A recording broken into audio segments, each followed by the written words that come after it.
Bad Cat by Tracy Lee and McGinnis Kelly. Bad Cat lived in a huge, dirty city. He called it the Big Stinky. He loved to walk around the Big Stinky and looked up at the tall buildings that poked through the clouds. One morning, Bad Cat spotted a brick wall with lots of pots of paint sitting in front of it. He picked up a paintbrush and started splotching on colors and singing to himself. Suddenly, a booming voice interrupted all the fun. "Hey you, Bad Cat! Hey you, stop that!" Mr. Big Toe, the owner of the building, came hobbling out, and boy, was he angry. Bad Cat flung his paintbrush in the air and ran away as fast as he could. Mr. Big Toe mumbled and grumbled to himself and hobbled over to clean up the mess. Then he looked up at the wall. It was beautiful. "Come back!" he called. "You made my store look so pretty." Bad Cat was already gone.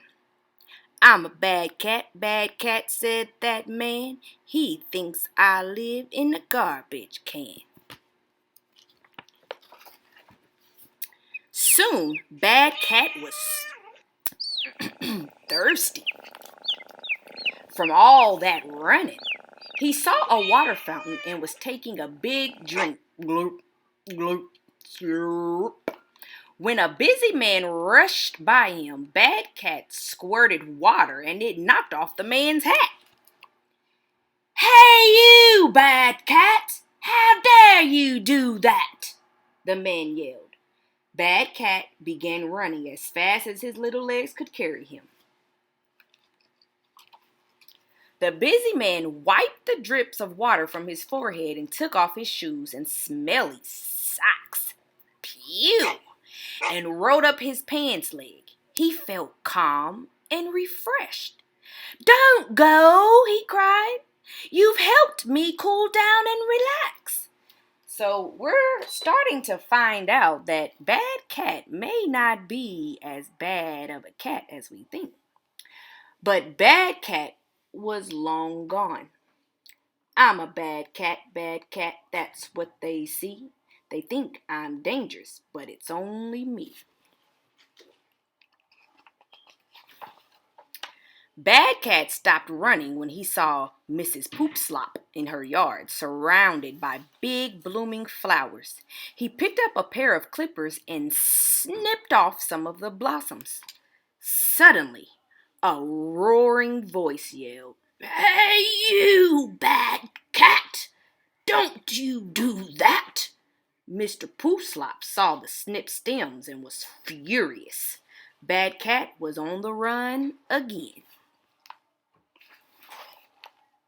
Then Mr. Poopslop saw that Bad Cat had given the flowers to Mrs. Poopslop. She was smiling big and wide. Mr. Poopslop hadn't seen her that happy in years. "Come back," he shouted. "You've cheered up dear old Hilda." But Bad Cat was already on his way. "I'm a bad cat, that's what they think. Fast cat, slow cat, tadpoles in the sea." It was late in the day. Bad Cat was getting hungry. He saw a fruit stand and bought a delicious yellow banana. But Bad Cat gobbled it down, and the peel dropped right where Sally Hillbumps and Frederick Wobblebottom were headed toward each other. Well, groceries flew up in the air, eggs cracked, bread rolled, bodies wobbled, turkey was gobbled, potatoes smashed, cherries smashed, tomatoes splattered, fish got battered, spilled milk, and butter pattered. A crowd gathered around this amazing sight. "Hey, you Bad Cat! It's terrible you did that!" Bad Cat was so tired by now he couldn't run anymore. The crowd grabbed him and held him tight. Bad Cat squirmed with all his might. Gotcha! They shouted. Bad Cat knew he was in terrible trouble. He couldn't even think of a song. Then Sally piped up over all the racket. I'm so glad I bumped into you, Frederick replied. I'm so glad I bumped into you too. Sally and Freddie slipped on the banana peel and fallen in love. Everyone heard this and immediately melted. They lifted Bad Cat up onto their shoulders and cheered. Bad Cat, you're not as bad as all that.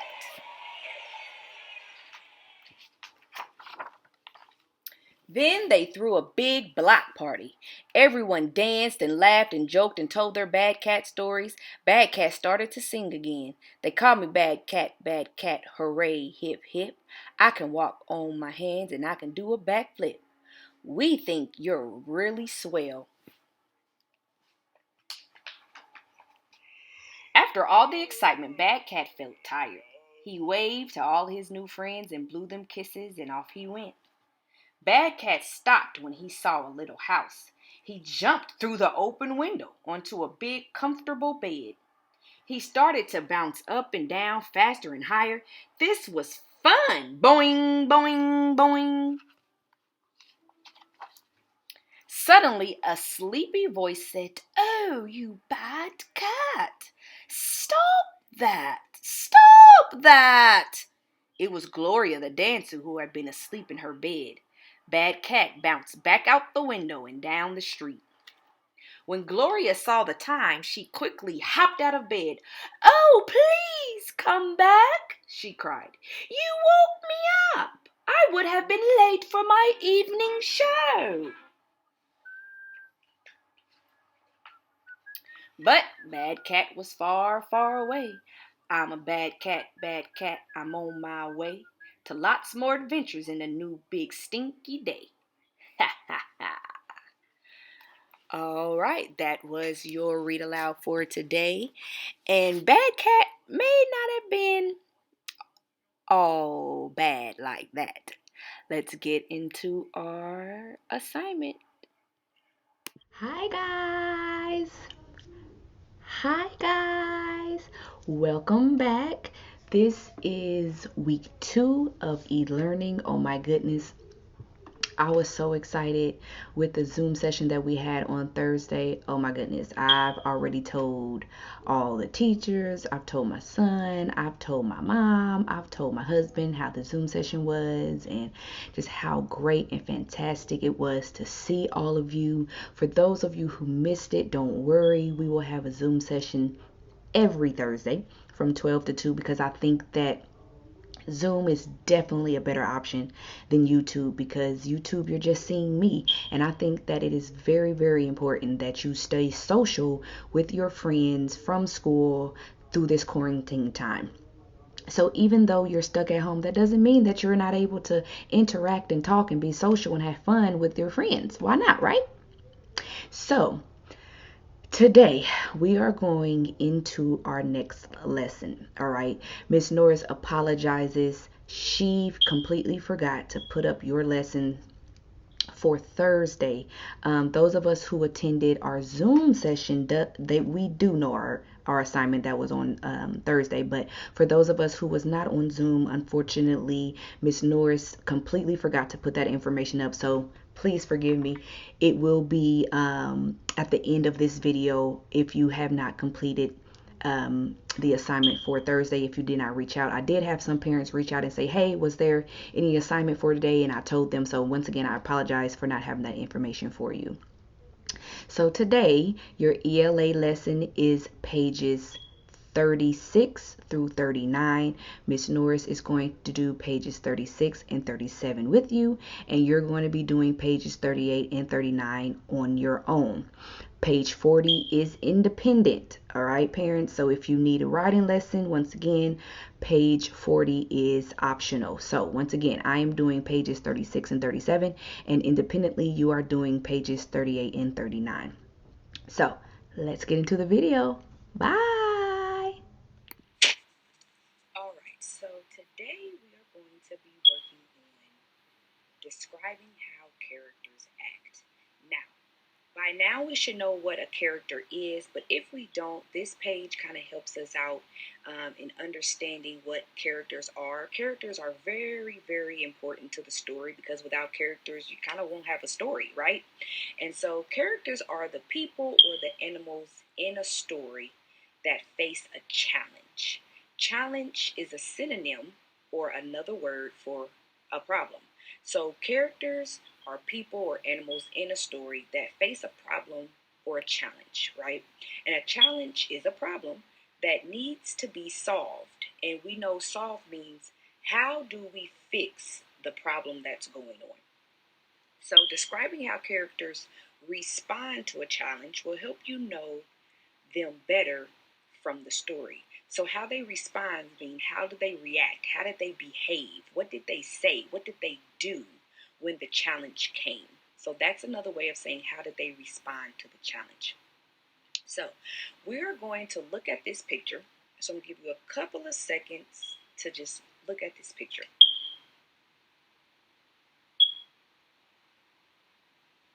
All right, so we looked at the picture. What is the challenge? How does each character respond? Think about why each boy acts that way. So when we have multiple questions, multiple means more than one. When we have multiple questions that we need to answer, we need to just chunk them and answer them one at a time.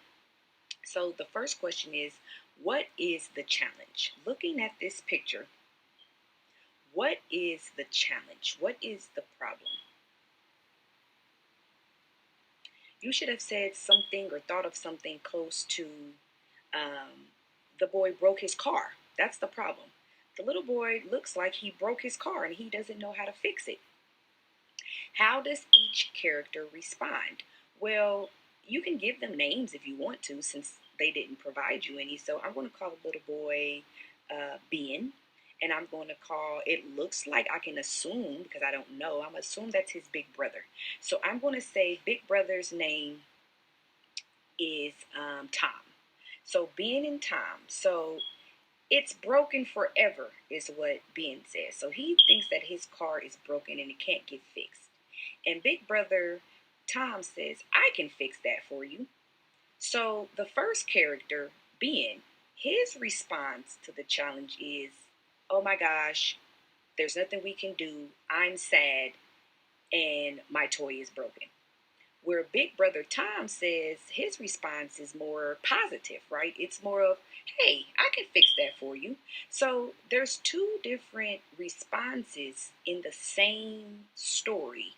You have two different characters with two different responses to the problem.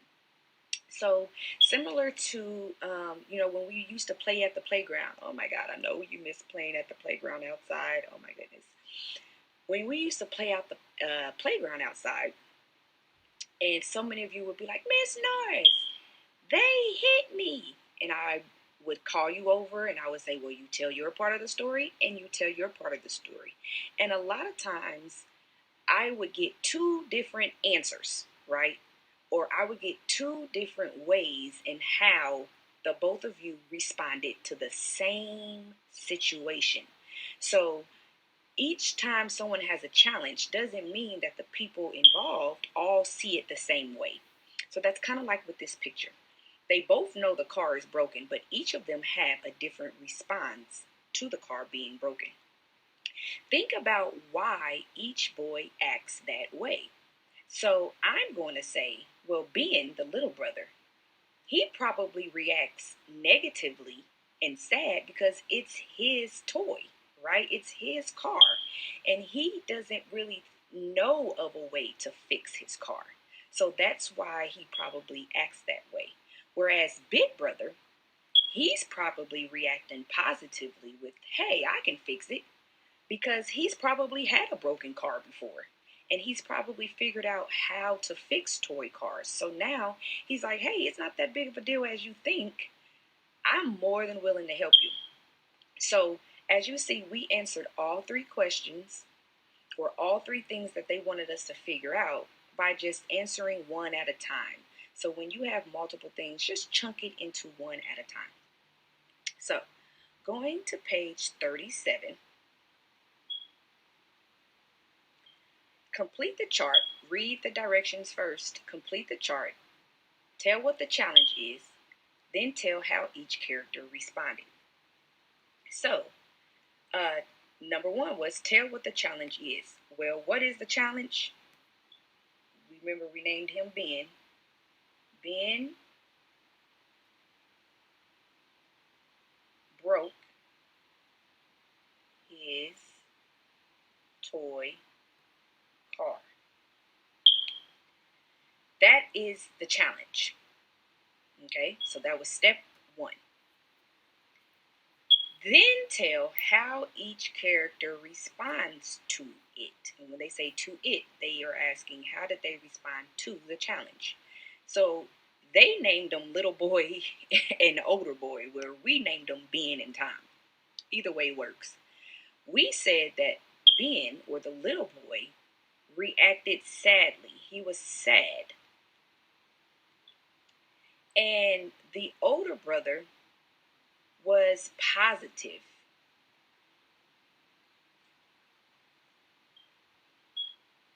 He was positive.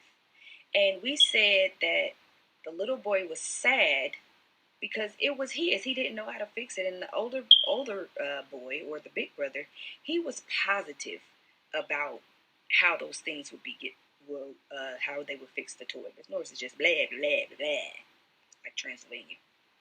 All right, so we've answered those two questions, and now we're gonna say talk. What will make the little boy happy?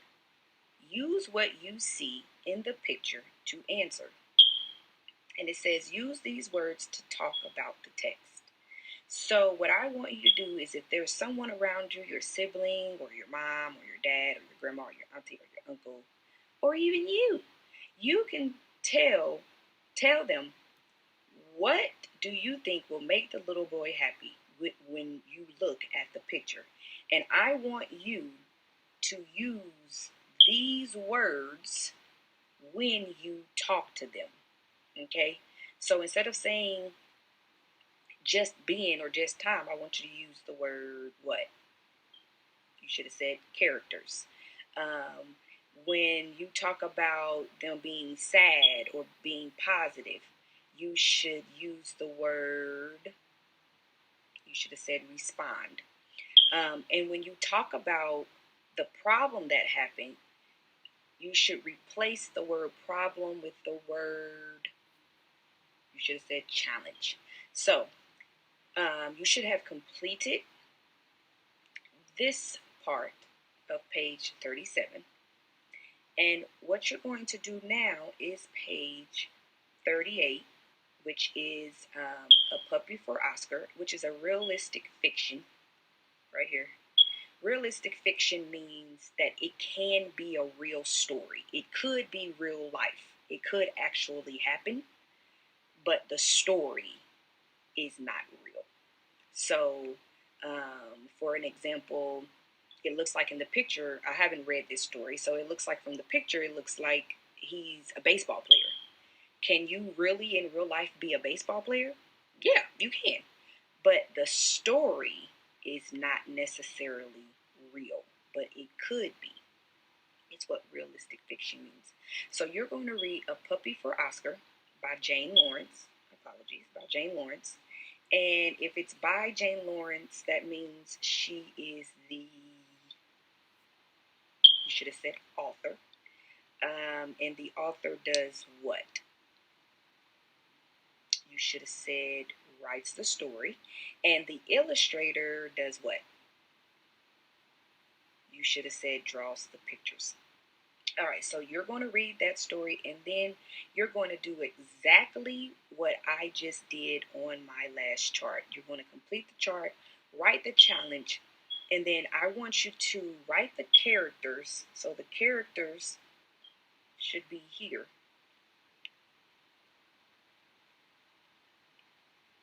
And then next to their name, so for an example, I'm going to use the word, the name Valerie. So if Valerie was a character, we're going to write the name Valerie, and then on the side of it, we're going to explain how she responded to the challenge. How did she respond to the challenge? All right.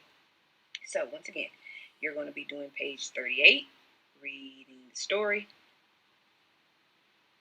and then page 39, filling in your graphic organizer. Now, if for some reason we are needing Miss Norris to read these stories to us, which a lot of us shouldn't because we are wonderful readers now. But if you do, please let me know. I will be more than happy to read it for you. But since I haven't had anyone reach out, then I'm going to keep doing it the way that I'm doing it. But that is your lesson for today. 38 and 39. Page 40 is optional. If you need help, I'm always here. Send me a text between 12 and 2. And I love you. Have fun. Bye.